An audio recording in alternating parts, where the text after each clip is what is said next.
Well, the neighbourhood development plan is something that we just use as a reference point. It's going to take a number of years to develop, and it's a bit like the Doomsday Book, I guess, in that we, from the ground up, we establish what our priorities are in planning, and it's an opportunity for the residents of Salisbury to give their thoughts on what they want Salisbury to look like, and the amenities that we provide and the planning issues that we address in that process, I think will be very interesting.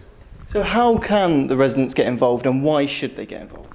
Well, the way to do this is we've got a website at Salisbury City Council. Go online, have a look at that, and you can apply for a ticket. So there's a session next, in fact the introductory session is next Wednesday at 6:30 here in the Guildhall, and anybody can apply for those for a ticket, and the capacity of course is about 100 people for that event. And even if they can't get in then, by registering their interest, then they'll be contacted. And what we're looking for is not just residents but also businesses, younger people as well, who want to see what and have a view of what Salisbury should be and look like in the next 10, 20 years. Well, because we need to be doing it, and it's an important part of the Salisbury recovery in that we need to establish a benchmark against which we can do our planning.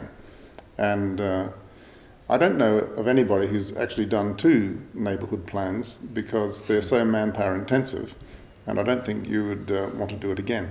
But it gives a reference point. Well, it means that when developers come and look at, for example, the maltings or anywhere in the future, then there's a reference point for what Salisbury is interested in, what it sees as a need. And that actually is very important in as much that it means that developers can't go against that once it's approved. As John said, it is a long process.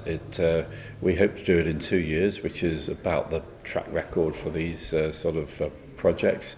And so it's not going to be any time soon. And even after, at the end of the 2 years, with all the consultations, then there has to be another consultation at the end of that, a referendum on agreeing this plan. So this is the first of many hurdles, as we see, but this is, we've always said as a council, that we wanted to have dialogue with local residents, and this is that process for doing it.